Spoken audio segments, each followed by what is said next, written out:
I never thought I'd feel like this.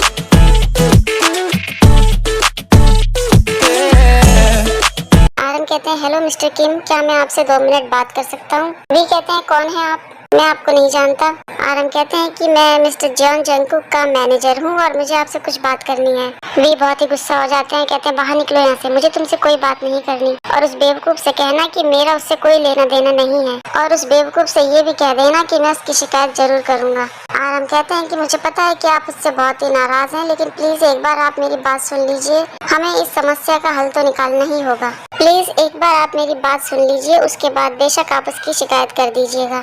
Jimin कहते हैं त्योंग, मुझे लगता है कि तुम्हें उससे जाकर एक बार बात कर लेनी चाहिए, क्योंकि जंगकुक एक आइडल है और उसके बहुत सारे सपोर्टर हैं, इसलिए आप एक बार उससे बात कर लीजिए। अगर आपने उसकी शिकायत करी तो हो सकता है कि आप किसी बड़ी मुश्किल में पड़ जाएं। ठीक है जिमिन। आरन कहते हैं आपके साथ जो हुआ उसके लिए हम आपसे माफी चाहते हैं, लेकिन प्लीज हमारी मदद कीजिए। जंगकुक ने अपने करियर बनाने के लिए पूरे 5 साल दिए हैं, बहुत मेहनत करी है उसने, उसकी जिंदगी बर्बाद हो जाएगी। वी गुस्सा होकर कहते हैं आपकी नजरों में खाली उसकी अहमियत है, क्या मेरी कोई जिंदगी नहीं है या मैं कोई मायने नहीं रखता? क्या वही काम करता है, वो मेहनत करता है? मैंने भी जिंदगी भर मेहनत की है। अगर वो तस्वीरें मेरी फैमिली देखेगी तो आपने कभी सोचा है कि उनके ऊपर क्या गुजरेगी? और आप क्या चाहते हैं कि मैं उसकी मदद करूं? लेकिन मैं उसकी मदद क्यों करूं? आरन कहते हैं कि हाँ आप ठीक कह रहे हैं, अगर आप हमारी मदद करेंगे तो मैं आपको वो सब कुछ देने का प्रॉमिस करूंगा जो आप चाहते हैं, चाहे वो घर हो, कार हो, बैंक बैलेंस हो, पैसा, कुछ भी, जो कुछ आप चाहते हैं वो सब कुछ मैं आपको दूंगा, लेकिन प्लीज हमारी हेल्प करो। वी मन में कहते हैं इतना पैसा, इतने सारे पैसों से तो मैं अपने घर की सारी परेशानी खत्म कर दूंगा। पैसा ही पैसा होगा। मैं अपने बहन की कॉलेज की फीस और अपने पापा की दवाइयों के पैसा और घर के हालात भी ठीक हो जाएंगे और मैं अपनी पढ़ाई भी पूरी कर पाऊंगा। लेकिन मैं इस तरह से अपनी ख्वाहिशें पूरी करना नहीं चाहता था। मेरी आधी जिंदगी बीत गई है पैसा कमाते कमाते, लेकिन घर की जरूरतें पूरी नहीं होती और इतना सारा पैसा मैं इकट्ठे कभी नहीं कमा पाऊंगा। मजबूरन मुझे इस बात के लिए हाँ कहना पड़ेगा।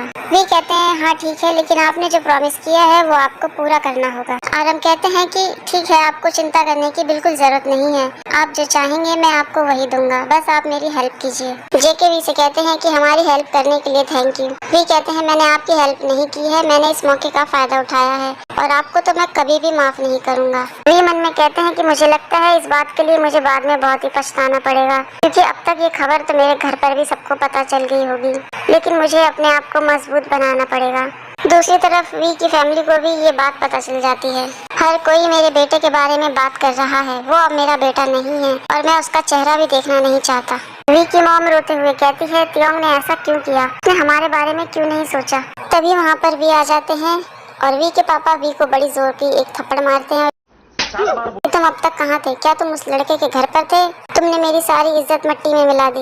मुझे अपने बेटे पर बहुत ही गुरूर था, लेकिन तुमने वो सब तोड़ के रख दिया। चले जाओ यहाँ से, मैं तुम्हारी शक्ल भी देखना नहीं चाहता।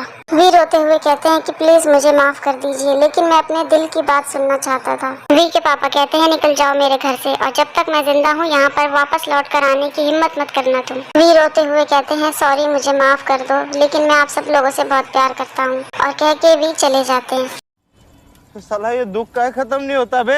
वी जब बाहर चले जाते हैं तो बहुत बारिश होने लगती है और सड़क पर बैठकर वी रोते हैं और मन में कहते हैं ये सब कुछ मैंने अपनी फैमिली के लिए किया है, मैं चाहता हूँ कि मेरी फैमिली एक अच्छी जिंदगी जिए। तभी वहाँ पर जिमिन आ जाते हैं। जिमिन कहते हैं क्या तुम पागल हो गए हो, यहाँ बैठकर क्यों रो रहे हो? तुम्हें किसने बताया कि मैं यहाँ हूँ? कि मुझे आपकी बहन का फोन आया था और उसने मुझे सब कुछ बताया।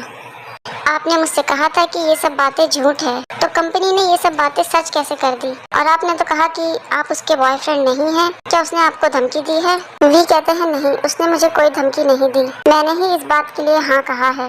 वी रोते हुए कहते हैं कि ये पहली बार है जब मेरे पापा ने मुझ पर हाथ उठाया है, क्योंकि उन्होंने मुझे बहुत जोर से थप्पड़ मारा था, हो सकता है उनके हाथ में चोट लगी हो। जिमिन कहते हैं खड़े हो जाओ, तुमको सर्दी लग जाएगी, यहाँ से चलो मेरे साथ। दूसरी तरफ जंगकुक आरम से कहते हैं कि वो अभी तक क्यों नहीं आया, कहीं वो अपनी बात से मुकर ना जाए। चिंता मत करो, ऐसा कुछ नहीं होगा, उसके पास मेरा फोन नंबर है और मैंने उससे कहा है कि तुम्हारा बॉयफ्रेंड बनने के लिए उसको 4 महीने तक एक्टिंग करनी पड़ेगी। तभी वहाँ पर वी आ जाते हैं। जेके वी से कहते हैं कि आपका कमरा तैयार है, आप जाकर कपड़े बदल लीजिए। वी कहते हैं ठीक है।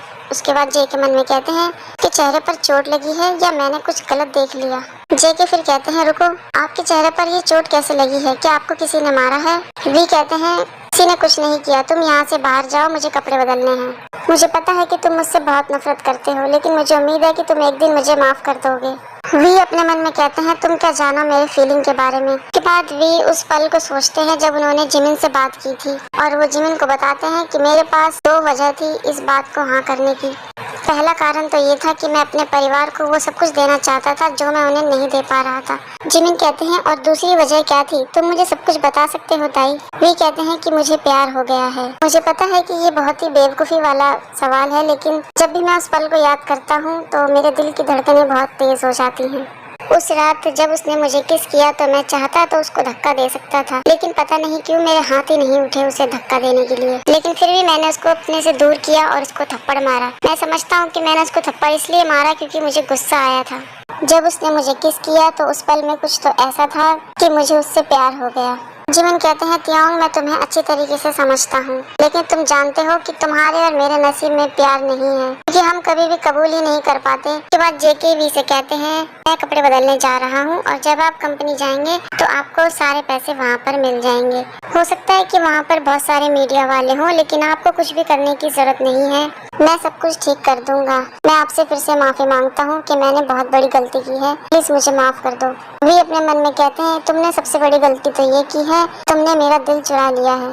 हाय हाय, इतना सुकून। उसके बाद वी तैयार होकर नीचे आते हैं तो आरम कहते हैं कि तियोंग आप सचमुच बहुत सुंदर लग रहे हैं, आप खुद भी एक आइडल बनने के लायक हैं। वी कहते हैं, थैंक यू आरम।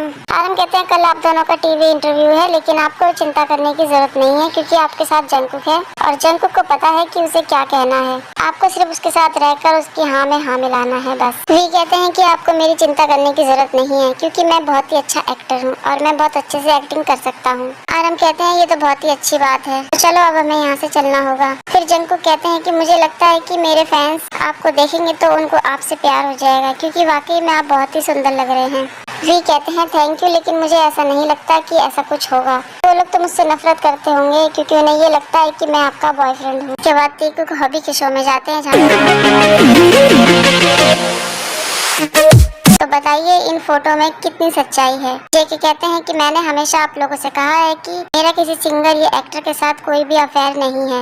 हम नहीं चाहते थे कि हमारे रिश्ते के बारे में किसी को पता चले। हमारा ये खूबसूरत रिश्ता सिर्फ हमारे बीच ही रहना चाहिए। मुझे उम्मीद है कि हमारी आर्मी हमें समझेगी और हमारा सपोर्ट करेगी। उसके बाद हॉबी वी से पूछते हैं, आपके बारे में कोई भी कुछ नहीं जानता, क्या आप हमें अपने बारे में कुछ बताएंगे। वी कहते हैं, हेलो मेरा नाम है किम तियोंग। फिर हॉबी कहते हैं, क्या आप हमें बता सकते हैं कि आपकी उम्र कितनी है। तभी आरम बीच में कहते हैं कि बस कीजिए, बस बहुत हुआ इंटरव्यू, अब बाकी के सवाल बाद में पूछिएगा। वी की बहन ये इंटरव्यू देखती है और अपनी मॉम से कहती है कि देखिए मॉम, वो दोनों एक साथ कितने सुंदर लगते हैं। भाई जैसा भी है हमें उसका सपोर्ट करना चाहिए क्योंकि हम उसकी फैमिली हैं। मुझे पता है कि आप लोगों के लिए ये बहुत ही मुश्किल होगा उन दोनों को अपनाना, लेकिन आप उसकी आंखों में देखो कि वो कितना प्यार करता है जंगकुक से। दूसरी तरफ आरम वी से कहते हैं कि ये पैसे मैं अस्पताल तक पहुंचा दूंगा। वे कहते हैं कि उन्हें ये कभी पता न चले कि ये पैसे मैंने भेजे हैं।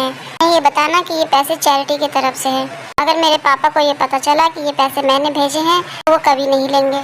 आरम कहते हैं, आपकी जगह अगर कोई और होता तो वो बहुत ही पैसे मांगता, घर गाड़ी बंगला पता नहीं क्या क्या, लेकिन आपने सिर्फ अपने पापा के दवाइयों का खर्चा और अपने बहन की कॉलेज की फीस के लिए ही पैसे लिए हैं हमसे। आप सच में एक बहुत ही अच्छे इंसान है तियोंग, लेकिन जब उन लोगों को ये पता चलेगा तो वो बहुत ही हैरान हो जाएंगे। आप खुद क्यों नहीं इन पैसों का इस्तेमाल करते हैं तियोंग।